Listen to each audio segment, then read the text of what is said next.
3 రాష్ట్రాల ఎన్నికల ఫలితాలు వచ్చినాయి.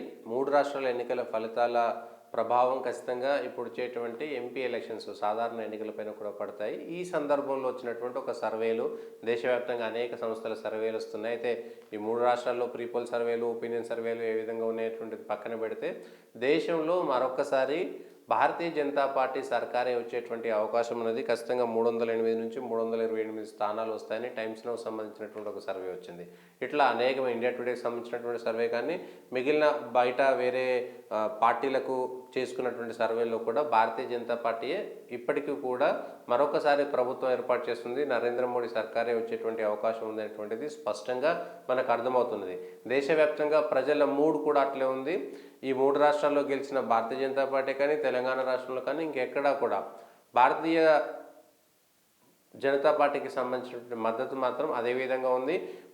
10 సంవత్సరాల పాటు 2 దఫాలుగా అధికారంలో ఉన్నటువంటి నరేంద్ర మోడీ సర్కారుకు ఉండేటువంటి సహజమైనటువంటి వ్యతిరేకత కన్నా కూడా అవినీతి లేని పాలన కానీ, మిగిలిన అంశాలు కానీ, భద్రత కానీ, లేదంటే దేశవ్యాప్తంగా భారతదేశం యొక్క గౌరవాన్ని ప్రపంచ దేశాల్లో ఇన్మడింపజేసినటువంటి అంశం కానీ, మిగిలిన పరిపాలన కానీ బలమైనటువంటి ఒక పార్టీగా, బలమైనటువంటి ప్రభుత్వంగా ఉన్నటువంటి నేపథ్యంలో నరేంద్ర మోడీకి 10 సంవత్సరాల పాటు సహజంగా ఉండాల్సినటువంటి వ్యతిరేకత కన్నా అనుకూలత మరింతగా పెరిగినట్టుగా మనం చూస్తున్నాం. మరి అనుకూలతతోటి మరొకసారి 300 సీట్లను సాధిస్తుందా, అంతకంటే ఎక్కువ సాధిస్తుందా, ఎన్డీఏ మిగిలిన పక్షాలు ఏ విధంగా ఉండేటువంటి అవకాశం ఉందనేటువంటి చూడాలి.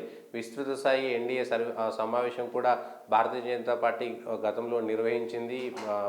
ఈ విస్తృత స్థాయి సమావేశంలో పాల్గొన్నటువంటి పక్షాలు తిరిగి ఎన్డీఏలో కొనసాగుతాయా, ఎన్నికల ముందు ఎవరైనా పక్కకు పోతారా, యూపీఏ అంటే ఇప్పుడున్నటువంటి ఎన్డీఏ కూటమి కానీ, లేదంటే ఎన్డీఏ కూటమికి సంబంధించినటువంటి దాంట్లో ఎవరైనా రావడం కానీ పోవడం కానీ జరుగుతున్నటువంటి అంశాలు మరికొద్ది రోజుల్లో తెలియటుంది. కానీ ఎన్నికల ముందు భారతీయ జనతా పార్టీకి సంబంధించినటువంటిది ఒక తీపి కబురుగా చెప్పుకోవచ్చు. మరి ఈ సర్వేలే నిజమైతే మరొకసారి దేశంలో నరేంద్ర మోడీ సర్కారు వచ్చేటువంటి అవకాశం మాత్రం కనబడుతుంది.